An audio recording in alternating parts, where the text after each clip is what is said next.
Welcome to PHRC Raising the Standard, the television show for Paducah Human Rights Commission right here in the award-winning Paducah, Kentucky.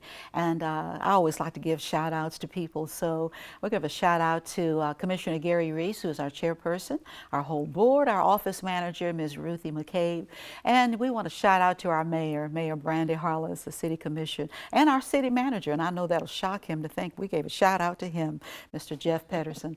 And we want to thank the city of Paducah and our city leaders for allowing us everything that we need in order to operate and to make this television show possible. This segment of age discrimination is with our guest, Ms. Mary Ann Taylor, who is from the Kentucky Commission on Human Rights in Louisville, Kentucky. And so welcome, Ms. Taylor. Thank you. It's good to be back. Thank you. And so we want to ask you to give us a little of your background. We know we've done it in another segment that we had on ADA, but we want to make sure we do it just in case this is the first time someone has tuned in, and then share some of your history with the Kentucky Commission on Human Rights. Well, I have the role at the Kentucky Commission on Human Rights as the Director of Education and Outreach Intake. And in the role of Education and Outreach, I get to come out and visit with you. I get to travel across the state and meet my fellow Kentuckians and hopefully give folks information that they can use, regardless of which side of the table they're sitting on. And then in my role as intake supervisor, those calls that come in, I get to help determine and to lead folks to decide if they do or don't have a case, if it's something that we can take, if it's something we can't take, and hopefully head them in the right direction. Make them a referral to an appropriate agency if it turns out that we're not the appropriate agency. About myself a little bit, there's not much to tell. I've been doing this work for 10 years. I've been with state government for 20. So I'm looking forward to counting down the next 7 and maybe calling it a day after that so I can get into something else, not sure what. But I love this work. It's good work. It is not for everyone. You have to have a heart for it. You have to have a heart for people. You have to really be willing to listen to what folks are calling in to tell us. You have to, in this job, especially at the Kentucky Commission on Human Rights, be willing to deliver news that's not always favorable. And that comes with understanding that that person on the other end of the line truly, truly, truly knows that something has happened in their life that's given them enough courage to call you. And then I have to sometimes tell them, you are correct. Something bad did happen, but we don't have jurisdiction, or it's not illegal. You know, we can legislate behavior. We can't legislate people's hearts. Yes. So folks may not treat you the way you should be treated, but that doesn't always mean it's an illegal act that we can follow up on. So. Well, it's probably obvious to our viewers that your educational background must be in an area that generates a great deal of empathy. Yes, I have my bachelor's degree is in social work, and then after that my master's is in management and leadership. And on the side, you know, being married to a minister and I feel like I've been a Sunday school teacher all my life, and working in the school system prior to working in Fayette County school system, and then moving to Louisville, working in Jefferson County school system. I've always been in the business of working with families and wanting to be an advocate on that end, with the understanding that everyone doesn't have necessarily the courage or the will to always, as they say, speak truth to power. And so there's always someone that you can speak up for. Yes. And I don't know why that's just kind of been my life, but it is. So I don't mind doing it. Well, we want to give a shout out to Pastor Taylor and to thank him for sharing his wife with so many people for so long. We really do appreciate it, Pastor.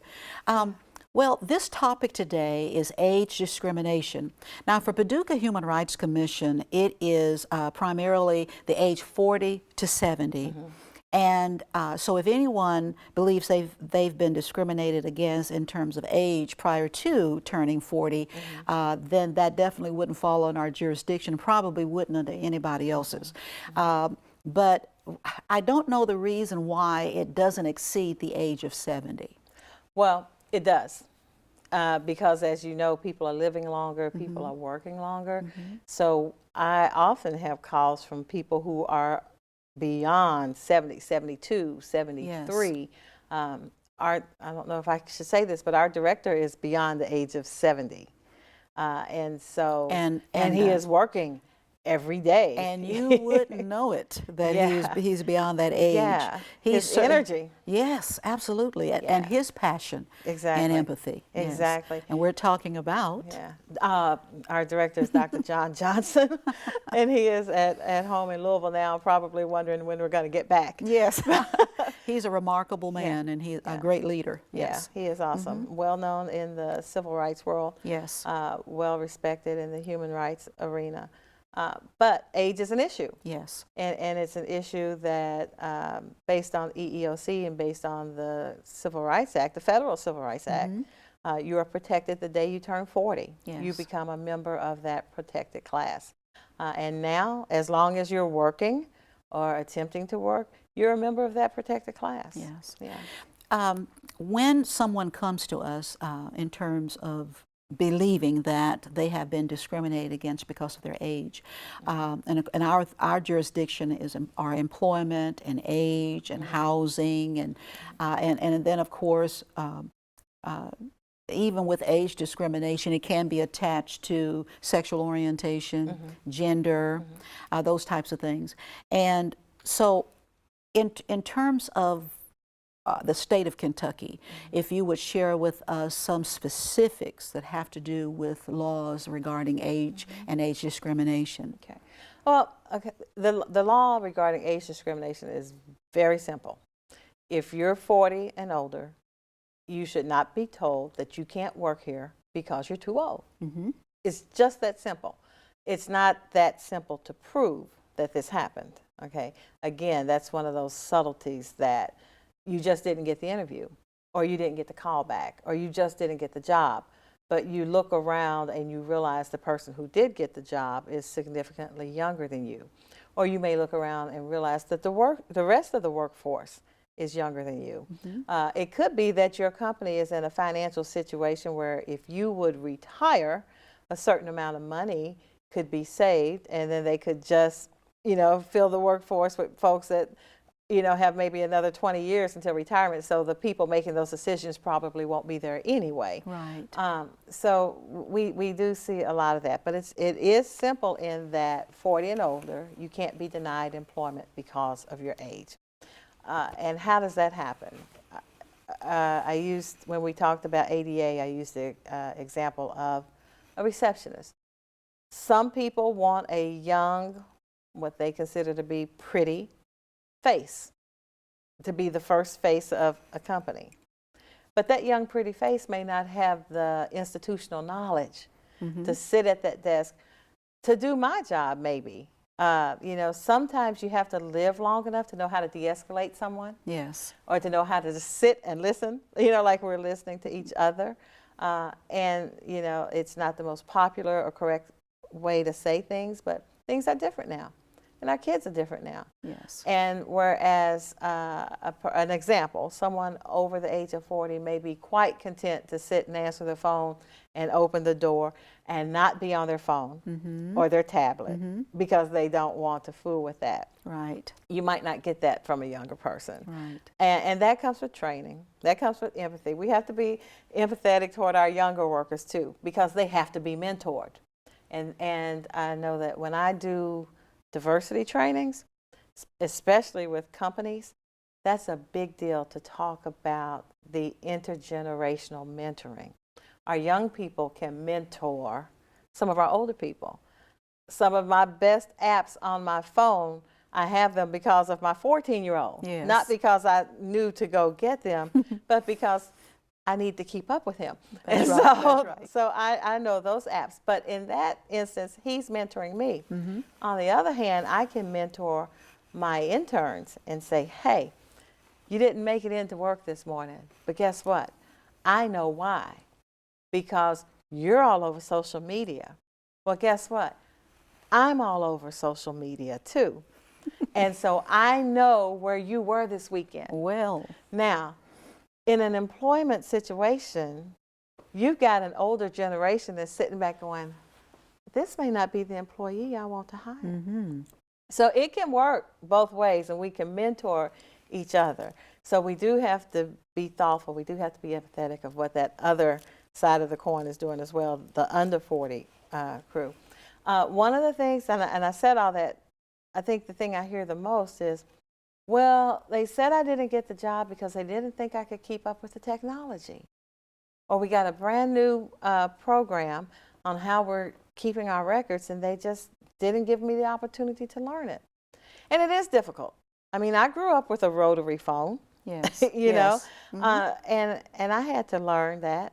And I work with folks now, I realize, who've never grown up without a computer. Right. They've never known life without a computer. So the technology is more difficult for some folks, but that doesn't mean they aren't capable Mm-hmm. of learning it. It doesn't mean they aren't capable of doing the job. Right. Recently, I had a nice little interesting, and I say interesting, tongue-in-cheek conversation with someone who answered the phone at a place of business.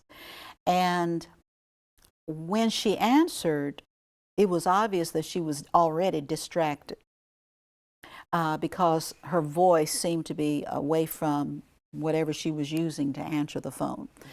And so I didn't catch, I knew the name of the business to start with, but her purpose of answering that phone was to first say the name of the business.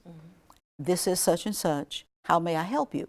Well, I didn't catch the name of the business. I didn't catch her name, but I caught, may I help you? And so I said, have I reached such and such business? She said yes. And she said yes in such a way as to be a little irritated, as if to say, well, I said that already. And so I said, and what is your name, please? And she said, I said, and then gave me her name. Okay. Now, you know, that didn't sit well with me. I believe in positive protocol. I believe in professionalism. And if you don't know what that is, I believe you need to find out what it is. And so I said, well, I tell you what, you're local. So I said, I'm just going to say bye-bye, and I'll just come to the office. And so I was upset. I was upset with great focus, let me put it that way. So I did. I went to the office and I went in and I said, are you such and such? She said, yes, ma'am. Now, when I walked in, she was obviously on her cell phone. I guess she was texting or on Facebook or whatever she was doing. She wasn't talking. And so she put it away real fast. And I said, are you such and such? And she said, yes, ma'am, I am. And I said, well, I'm the person you just talked with about 10 minutes ago. And I said, I want to talk with your supervisor. And so she was, well, how can I help you? What is this about? And I said, it's about, I want to talk to your supervisor. Can I do that? And so she hesitated as if she wasn't going to let me talk to the supervisor. It was unbelievable. So I sat in the chair, and so she left her desk instead of getting on the phone and calling the extension of the person. So the supervisor came out. Now, I knew who the supervisor was, so when the supervisor came out, I got up and I said, hello, we shook hands. How are you? It's good to see you. And I thought the young lady was going to pass out. Of course. And so I said, I just need to talk with you in private, and we did. And I told the lady that with whom I was acquainted, I don't want to get her in trouble. I want someone to train her. Exactly. Because someone didn't. And if someone did, they have not monitored her long enough to ensure that the training soaked in. And so that's how I handled that. Now, the young lady is still there, but she answers the phone differently. Bet she does. So when people want to get people fired, they can get people fired if that's what they really want, even if they have to make up something. But the goal in helping people to be successful is to make sure they get what they need in order to be successful and in order to represent the business well. And I said all of that to say this. Youth is not an advantage. I've never seen youth itself be an advantage. What in the world can we do locally to encourage employers or potential employers to give people who are over 40 in opportunity? Well, the first thing you can do to encourage them is to make sure they understand that it's illegal not to give people over 40 an opportunity. That's the first thing. A lot of employers just don't know the law as it pertains to employment and age discrimination. They literally don't know that you can't tell someone, I'm looking for a younger workforce. The other thing we can do is literally scan Craigslist, scan the classified ads. And when you see something that says looking for young, vibrant, energetic workforce, you give that person a call and you say, you know what? I understand your need for young, vibrant, energetic. May I also just share with you that this is not necessarily legal, and that you wouldn't want to turn away good knowledge, you wouldn't want to turn away wisdom. One of the things that a study that I've read, and I use it a lot, you've got that student that comes out of college and they've never worked and they have a 4.0 and they graduate magna cum laude, where we graduated, oh, thank you, Lottie, Yeah. we're out of here. You know, that may not be your best candidate because they've not necessarily had to deal with real life situations other than, if I don't get this paper turned in on time, I'm not going to maintain this 4.0 GPA. Mm-hmm. You know, they may not have had to deal with, and while I'm turning in this paper, I also am a single parent and I have a child to feed. My transmission just went out on my vehicle. I'm making minimum wage, but I have to get to work. That's the person I want on my team, because that's a person that knows how to problem solve. Yes. That's a person that knows how to persevere. That can be a person under the age of 40. Mm-hmm. But we have to say to those employers, when you're looking for that bright, energetic, just out of college workforce, make sure you know what you're getting. Mm-hmm. Yes. And if nothing wrong with that 4.0 student, wish I had been one, Mm-hmm. okay? But pair that person with a mentor Mm-hmm. when they walk through the door. Where, as I said earlier, where is your institutional knowledge? Who knows where the skeletons are buried? Who helped bury them? Wow. That's the person. Mm-hmm. You know, I also say your best friend at work is the person that cleans up, because they know if they accidentally threw that box of papers away that you sat in the wrong place and they thought it was supposed to go to the shredder. Mm-hmm. You know, you've got a drip in your room from the ceiling. The administrator may not know who to call. Okay, it may be that person that's 70 years old pushing a broom, just trying to work a couple of hours a week to supplement their Social Security. But guess Yes. what? That can also be your best buddy in the Yes. building. Mm-hmm. They're the ones that's going to tell you, this may sound funny, but I love it. They're the ones that tell you, we're going to have a fire drill today. Mm-hmm. And I'm on the 16th floor.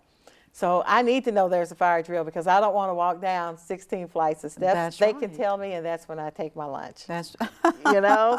So, you know, there's institutional knowledge Mm-hmm. in places that comes with age. Mm-hmm. There's maturity. You just got to live long enough to get there. Yes. That comes with age. So it's not a bad thing to have an older workforce. It's not a bad thing to have young people working Mm-hmm. with you either. There are some careers that we know that if you didn't go to college or if you didn't continue in college, there are some things you know that you can't do if you're 40 or older, because that was not your pursuit. Engineering, Mm-hmm. the medical field, the legal arena, over-the-road truck driving. Of course, there are things that if you didn't pursue them early on, you're not going to probably be qualified or able to do those things over 40, over 50, over 60. So reasonably thinking, there are some things that people should not expect because they didn't prepare themselves to do. Correct. But for other things that don't require a doctorate, that don't require a master's, that may not even require a bachelor, but that you're physically able to do it, you're mentally you have the mental capacity to do so. You have the temperament to do so. There's no reason why you cannot be hired to do those jobs. And the maturity level is so important, as you were talking about earlier, is that there are just some things young people just can't do. I mean, they prove it time and time and time again. And I'm glad they're pursuing college. I'm glad they're pursuing higher education, because there are some areas that young people just don't get it. And I hope they do. I hope they do before they're 40, before they're 50, because I tell my students all the time, you just keep living. Because what you're not patient about now, you will learn to be patient about later, because you have to be. It's always better to begin to have empathy now, to care about people who are older than you. And I was sharing, and I know it was funny, but it's the truth, that I teach my college students different types of disabilities that have nothing to do with a diagnosis from someone in the medical field. And that's procrastination. And I tell them all the time, procrastination is one of the biggest disabilities in the human race, because procrastination disables you from being productive, from completing projects on time, from doing things when you're supposed to do them, with the quality with which you're supposed to do them, or to do them at all. And they just look at me and that light bulb goes off, because they get it. And I tell them, the reason I'm telling you this in this sociology class, in this seminar class, is that if you keep living, you're not going to be your age forever. And those of you who still have younger parents and probably grandparents that are now in my age group, I said, but as you get older, they get older.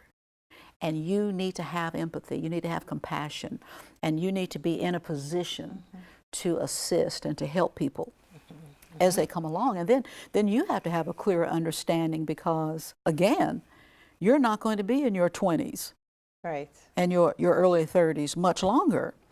And so they begin to learn the importance of respecting and honoring aging, let alone age. Now, in all honesty, now, I love young people. Oh, yes. And I constantly keep a couple of interns around me on staff just to mentor, because of that very thing. And I see tons and tons and tons of potential. I see that disability that you just mentioned. Yes. And there are things, now I think there are things that they can do that I can't do, that I have no desire to do. And if you want to take the stairs everywhere you go, good job. I don't have that desire anymore, so I'm glad to have you on staff. Yes. And you can run these papers from one floor to the other all day long. And I think, too, though, I never want to not pay attention to their ideas. They have they're not afraid to go out of the box, because this generation's never been in a box. So they will come through. When I say young people, and I'm talking that 21 to 28-year-old range, fantastic ideas. And sometimes it takes us as older people saying, okay, there's very few of our biblical heroes were over the age of 40. Right. That's absolutely. Very few were over the age of 40. So some of our, some of the folks that we look up to, based on your denomination, started when they were 12. Were teenage boys. Were very young people. So I want to give a shout out to them too. But I just, like you said, they just need to know, hopefully you will live long enough to realize, whoa, somebody just called me sir. I see it happen all the time. That first time you get called yes ma'am. And then they're going, what? Did she just call me yes ma'am? Yeah, because now you're the example. So we have to lead, but we also have to let them lead.